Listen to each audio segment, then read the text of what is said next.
अगर अभी तक आपने द वॉइस को सब्सक्राइब। भिवंडी के नौजवानों के लिए खुश खबर, सीखिए GDA nursing, medical lab technician और होटल मैनेजमेंट बिल्कुल फ्री, वो भी गवर्नमेंट सर्टिफिकेट्स के साथ। और साथ ही पाइए 100% job guarantee with on job training in 5 star hotels and hospitals.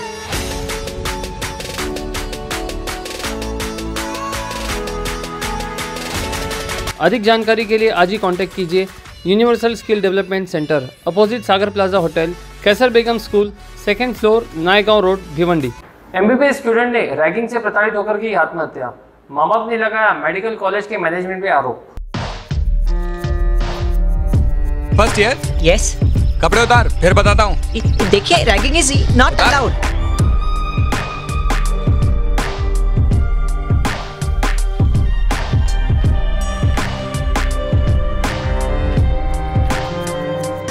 ये देखो, कुछ नहीं मिल रहा, लोगों की प्राइवेसी का काम कर रही है लड़के बस।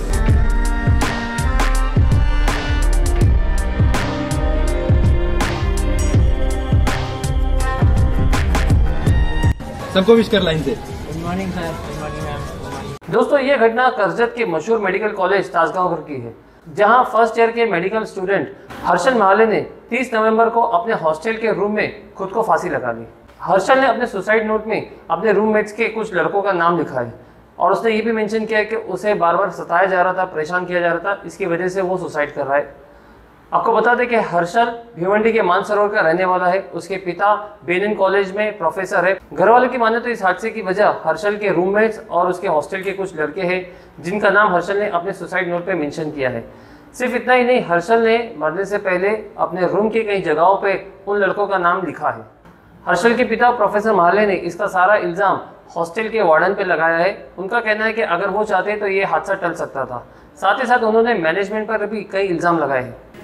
मेरा लड़का हर्षल महाले, उसका admission doctor NY Tasgaonkar institute of medical science, Diksal taluka, Karjat district, Raigad, यहाँ MBBS फर्स्ट ईयर में हुआ था।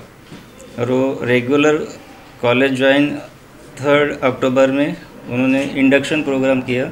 उसमें पेरेंट्स उनको अलाउ किया था और पेरेंट्स के साथ एक खुद हर्षल, हम तीनों ऐसा पूरे पेरेंट्स सब उधर थे।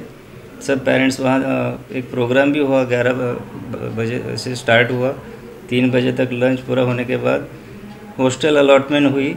और उसी दिन वो 3 तारीख से कॉलेज हॉस्टल में वहाँ रहता था। उसके बाद कॉलेज रेगुलर शुरू हो गया उनका। उसके बाद दिवाली की छुट्टी उसको 4 नवंबर में लगी, 4 नवंबर टू 19 तक। तो दिवाली की छुट्टी में हमारे इधर ही था। उसके बाद 20 तारीख से उसका कॉलेज शुरू हो गया। वो 20 तारीख को हमारे भिवंडी से जहाँ रहते थे वहाँ से गया, तो ज्वाइन हुआ। वो 21 से 25 तक वो कॉलेज में उधर था, हॉस्टल में उधर रहता था। तब तक एकदम रिलैक्स, उसका कोई टेंशन नहीं था, क्योंकि उन्होंने खुशी से, उसका एक टारगेट था कि MBBS उसको करना था। उसने कभी ऐसा सोचा भी नहीं था कि एक्सट्रीम स्टेप उसका कुछ ऐसा होगा या ऐसा उसके दिमाग में कुछ ऐसा आएगा, ऐसा कुछ। रिलैक्स, पूरा रिलैक्स रहता था।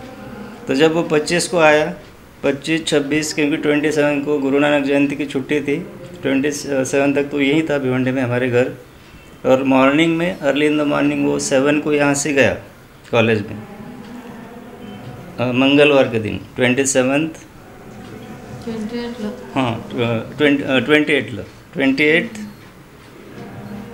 नवंबर। उसके बाद शाम को फिर से उससे कांटेक्ट किया, क्योंकि वो कॉलेज में गया, शाम को कॉलेज करके आया। और वैसा हमारी बातचीत भी उसके 6, 6:30 के बाद हुई। एकदम रिलैक्स था, टेंशन कोई ऐसा कुछ लगा नहीं उसके दिमाग में कुछ ऐसा है। जनरल जैसे बातें करते थे वैसा वो करता था। लेकिन 29 और 30 बुधवार और गुरुवार के दिन अनफॉर्चुनेटली हम उससे बात करने में भूल गए, या ऐसा कुछ उसका बिजी शेड्यूल होगा, इसलिए हमने ऐसा सोचा, कभी ऐसा दिमाग में भी नहीं आया कि ठीक है फ्राइडे को बात कर लेंगे। ऐसा छोड़ के हमने फ्राइडे को फ़ोन किया, और उसका भी 2 दिन वो हमारे कांटेक्ट में नहीं था, बुधवार और गुरुवार के दिन। फ्राइडे के दिन जैसे यूजुअली हम शाम को घर आते थे तो 6 बजे के बाद उसको फ़ोन करते थे, तो जब जैसे ही मैंने डायल किया तो खाली उधर रिंग बज दी 6 बजे के ऐसा करीब। तो 5-10 मिनट वेट किया, उधर से कोई रिप्लाई नहीं आया। तो थोड़ा 1 घंटे के बाद 7 सवा 7 के बीच में हॉस्टल से सीधा फ़ोन आया। कोई तो भी बोल रहा था, उसने नाम नहीं बताया, लेकिन हम हॉस्टल से बात कर रहे, आप तुरंत इधर आ जाओ, ऐसा उनका फ़ोन पे उनका ऐसा बोल रहे थे कोई तो भी। तो हमें सोचा कोई ऐसा काम होगा अर्जेंट ऐसा, वो बोले तुरंत आ जाओ ऐसा इधर हॉस्टल में। तो जैसे ही हम निकले, मेरे साथ मेरा भाई छोटा लड़का था और मिसेस, और जैसे हम रास्ते में आधे रास्ते में आए तो वो बोले अभी हॉस्टल में मत आओ, सीधे डायरेक्ट करजत सिविल हॉस्पिटल में आ जाओ, उधर हम जा रहे। तो हमें थोड़ा डर ऐसा महसूस हुआ कि सीधा हॉस्टल से वो सीधा करजत हॉस्पिटल कैसे लेके जा रहे हैं, कोई ज़्यादा सीरियस है या कोई ऐसा मैटर हुआ है क्या, कुछ हमें ऐसा एकदम ऐसे बोलने की कंडीशन में भी नहीं थे या पूछने की इसमें भी नहीं थे। लेकिन वो बीच बीच में ऐसे पूछते थे कि कितने लोग हैं आप साथ में, कौन कौन आ रहे हैं, कितना टाइम लगेगा, ऐसे बार बार वो उधर से वो फ़ोन करते थे। और जैसे हम पहुँचे तो हॉस्पिटल के जहाँ पोस्टमार्टम की जो रूम थी, सीधा वहाँ हमें वो लेके जाना चाहते थे, लेकिन हमारी डेयरिंग नहीं हो रही थी, इसलिए मैंने फैमिली के मेरे मिसेस और लड़के को साइड में रखा और मैं अकेला गया। वहाँ इंस्पेक्टर खड़े थे और सीधा उन्होंने दरवाज़ा जब उन्होंने खोला, लॉक जो किया हुआ था, तो जो कंडीशन देखे तो मैं तो पूरा कोलैप्स हो गया, क्योंकि वो पूरा पोस्टमार्टम की जैसे ये रहता है पत्थर, उधर उसकी बॉडी रखी थी, नायलॉन की रस्सी उधर लगी हुई थी और वो पूरा बॉडी उस पर ऐसी थी। तो ऐसा कुछ बिलीव ही नहीं कर पाया कि ये मेरा लड़का 2 दिन के पास हमारे था, इतना एकदम रिलैक्स मूड में ऐसा कुछ कर सकेगा ऐसा। तो जब मैंने मिसेस को फ़ोन किया तो उसको कंट्रोल करना तो इतना मुश्किल था, तो कैसे भी उसको 5 मिनट के लिए उसको दिखाया और वहाँ से तुरंत लेके गए, क्योंकि कुछ भी हो सकता था। उसका इतना मेंटली वो एकदम कोलैप्स हो गई थी, लड़का भी पूरा एकदम शॉकिंग था। तो हम वहाँ से तुरंत निकले और जैसे उधर बाहर आए हॉस्पिटल के सामने, तो वो जो उनका जो स्टाफ था वो बोलने लगे अभी पीएम करना पड़ेगा। अभी वो भी थोड़ा डाउटफुल लगने लगा कि शाम को पीएम करते या नहीं ऐसा, क्योंकि मॉर्निंग में पीएम करना चाहिए। तो उन्होंने 12:30-1 के बीच ऐसा वो बोले इधर साइन करो। मैं तो साइन करने के भी मूड में नहीं था, मेरे भाई ने साइन कर दिया उधर, और वो बोले अभी पीएम करने के बाद आप बॉडी लेके जा सकते हैं। अभी 2-3 रात को कैसे जा सकते हैं हम। तो हम थोड़ी देर 2 घंटे उधर ही रुके और मिसेस को कैसे हम संभाल रहे थे। लेकिन बाद में फिर वो बोले अभी पीएम हो गया है, ऐसा हो गया, सब पूरा ऐसा। और हमारी कंडीशन तो ऐसी थी कि हम खाली ऐसा बैठे हुए थे, कुछ दिमाग ही हमारा चल नहीं रहा था कि क्या करना है, कब कैसे क्या करना है। तो जैसे ही मॉर्निंग में हम 9 बजे के करीब उन्होंने फिर से बुलाया और बोले कि अभी बॉडी तुम लेके जा सकते हैं।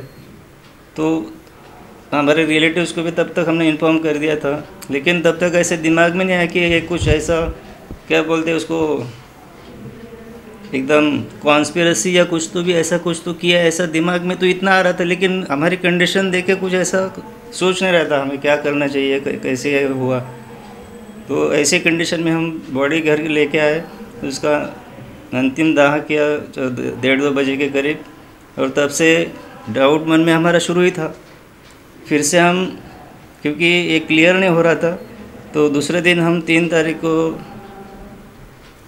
करजत पुलिस स्टेशन गए और उनको फैक्ट बताए कि हमारा लड़का ऐसा कर ही नहीं सकता, ये ऐसा पूरा सस्पिशियस मैटर है, क्योंकि ये हमारा लड़का ऐसा कुछ कर नहीं सकेगा। तो जब जैसे ही उन्होंने हमारा पूरे फैक्ट ऐसे सुनी तो वो बोले आपको सब डिटेल्स मिलेंगे, लेकिन आपको कल फिर से आना पड़ेगा, क्योंकि हमारा पूरा जो इन्वेस्टिगेशन है ये पूरा नहीं हुआ है, तो आप फिर से 1 दिन के बाद आ सकते हैं। तो हम फिर से 4 तारीख को गए, 5 बजे वहाँ पहुँचे।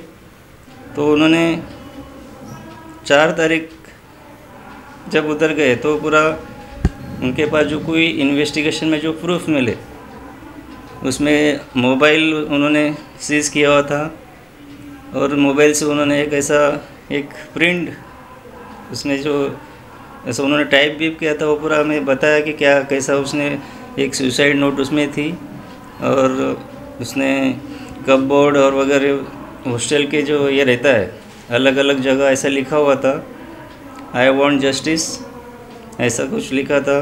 और वो जो जिन्होंने कुछ उसका रूममेट के बारे में उधर उनका नाम लिखा हुआ था कि कौन उसका ये मेंटल टॉर्चर ऐसा कुछ कर रहे थे, एकदम हरासमेंट उसकी हो रही थी। जैसे ही वो कॉलेज शुरू हुआ तब से उन्होंने ये, लेकिन एक वर्ड हमें ऐसा कुछ उन्होंने अभी तक बताया नहीं था, इसलिए हम एकदम रिलैक्स ही थे कि अच्छा चल रहा है, उसका स्टडी अच्छा चल रहा है। और वो रूममेट ने भी कभी हमें ऐसा फ़ोन करके बताया नहीं कि 2 दिन से बुधवार गुरुवार ये ऐसा उसका कंडीशन ऐसा है, या फ्राइडे के दिन भी उसका कोई उन्होंने भी फ़ोन नहीं किया, कुछ नहीं। और इतना ही हमें ऐसा पता चला। और जो पूरे प्रूफ्स है वो पूरे पुलिस ऑफिसर के पास डिटेल्स में उन्होंने रखे हुए हैं, और इतना ही हमें वहाँ से पता चला। और ऐसा फिर भी हम जो अभी भी मैटर ये है कि जो कॉलेज एडमिनिस्ट्रेशन है, इतना होने के बाद भी कुछ उनका कोई ऐसा हमें फ़ोन नहीं आया, कुछ ऐसा उनके तरफ से कोई ऐसा। ये जो घटना हुई थी इसके बाद में आपने कॉलेज प्रशासन से कुछ बात करने की कोशिश की क्या?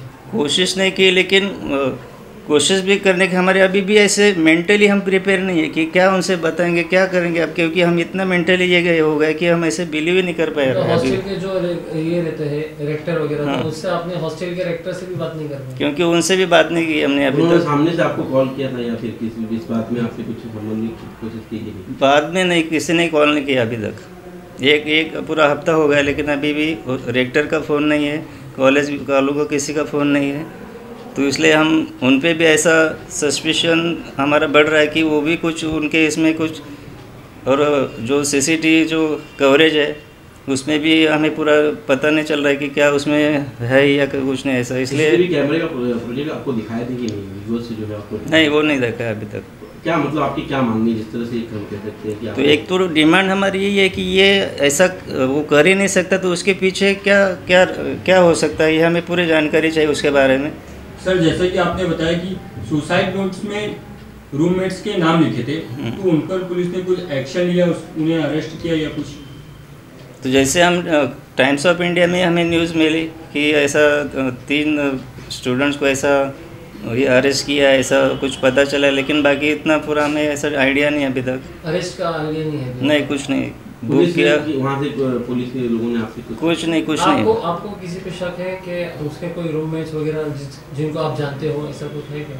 पहला डाउट तो जो रूममेट रहता है उस पर ही रहेगा ना, क्योंकि वो डिटेल्स उसको ही पता रहता है, वो सैटरडे को कहाँ जाता था, वो कहाँ आता था, या पहला तो ये। और बाकी वो दूसरे 2 और कौन है वो हमें कभी ऐसा कोई मेंशन या कि उसने कभी नाम भी उसका लिया नहीं था कि मेरे कुछ ये मेंटली ये टॉर्चर करते या कुछ ऐसा। लेकिन आपने रूममेट से डायरेक्ट कांटेक्ट करने की कोशिश की, और वो जब अंतिम संस्कार के दिन वो भी आया था वो लड़का, लेकिन वो भी बोल रहा था कि कुछ ऐसा पूरा आंसर नहीं दिया प्रॉपरली। अच्छा, आपका सर आखिरी सवाल, आपका डिमांड क्या है? वो डिमांड तो ये है कि एक तो पहला तो मेरा ऑब्जेक्शन ये है कि जो हॉस्टल की जो ये रहता है रेक्टर रहता है, रेक्टर की पहली रिस्पॉन्सिबिलिटी ये है कि वो रेगुलर जाता था या नहीं। अगर जाता था तो उसमें उसका नोटबुक रहता है बाहर, उसमें एंट्री रहती है। अगर जो फ्राइडे को अगर वो नहीं गया होगा तो उसने क्यों नहीं गया उसका रीज़न पूछना चाहिए था, या पेरेंट्स को तुरंत इन्फॉर्म करना चाहिए था। अगर वो इन्फॉर्म करते थे या हम उधर पहुंच जाते थे कॉलेज में, अगर तबीयत ठीक नहीं है या कुछ उसको टेंशन है या कुछ भी, लेकिन उन्होंने पूरा 6 बजे तक 8:30 से 6 बजे तक क्या हॉस्टल वालों को कुछ काम नहीं किया, अंदर क्या चल रहा है या ऐसा उनका देखना चाहिए था। कॉलेज वालों के पास भी कोई रिकॉर्ड नहीं किया 3 दिन, हाँ ये लड़का आया है या नहीं, या कुछ उसने पेरेंट्स को इन्फॉर्म करना चाहिए था। ये कुछ उधर ऐसा 3 बुध गुरु शुक्र कुछ कॉलेज से कुछ ऐसा यही मिला नहीं हमें। क्या मतलब आपकी मांगनी है? तो उसका पूरा उनके पास भी अटेंडेंस रिकॉर्ड होगा, और उन्होंने तुरंत इन्फॉर्मेशन हमें देनी चाहिए थी कि तुम्हारा जो लड़का ये 3 दिन से कॉलेज आया नहीं है, एक दिन आया नहीं है, तो उन्होंने भी एक सिक्योरिटी के बारे में ऐसा उसका कुछ सोचना चाहिए था ना। डायरेक्ट तुम बोलते हैं हॉस्टल आ जाओ और सीधा बॉडी ले जाओ, इसका मतलब क्या समझने का? ये प्राइवेट कॉलेज है, इसका मतलब ऐसा नहीं एडमिशन ले लिया और बच्चे पूरे ऐसा छोड़ दिया। तो आप इसमें कुछ हद तक मैनेजमेंट को भी जिम्मेदार ठहराते हैं। तो उसका भी हम जिम्मेदारी, उसको भी तो मेन तो वो भी रिस्पॉन्सिबल है ये पूरा सिचुएशन में। वो कैसे हैंडल किया और कैसे अभी तक वो कैसे सोच रहे हैं, अभी तक उन्होंने अभी कोई ऐसा कोऑपरेशन तो अभी तक दिया ही नहीं, कुछ उन्होंने कुछ ऐसा न्यूट्रल जैसा वो अभी तक है। तो आप किस तरह की मदद की गुहार लगाते हैं प्रशासन से, मतलब कानून से? तो हमें वही है कि अभी इसके पीछे जो है कल्प्रिट्स वो ढूंढना चाहिए, कॉलेज का पूरा सपोर्ट उधर चाहिए, और जो हुआ वो हमें पूरा इम्पार्शल ऐसा जस्टिस मिलेगा, ऐसा होपफुल है कि कुछ ना कुछ ऐसा उसके लिए सब स्टूडेंट्स, मीडिया वालों ने सब वहाँ तक जाके पूरा डिटेल्स, पुलिस तो इंक्वायरी कर ही रही है, हमें उन पर भरोसा है कि वो इम्पार्शल ऐसा करेगी। लेकिन अभी हमारा लड़का गया है, लेकिन किसी का आगे जो इतने बच्चे पढ़ रहे हैं उसका फ्यूचर ऐसा ना हो, इसलिए हम भगवान से ही प्रार्थना करेंगे कि हमें ज़्यादा से ज़्यादा और जितना जल्दी हो सके कल्प्रिट्स को ज़्यादा एकदम सीवियर पनिशमेंट मिले कि फ्यूचर में कोई भी स्टेप ऐसा कोई नहीं कर सकेगा, या ऐसा बच्चे का पूरा लाइफ पूरा नहीं ऐसा ये नहीं होना चाहिए। हमारा बच्चा तो गया है, हमारी कंडीशन आप सब लोग ये कर सकते हैं, तो बस इतना ही इसके बारे में, बाकी अभी मैं कुछ नहीं बोल सकता बस।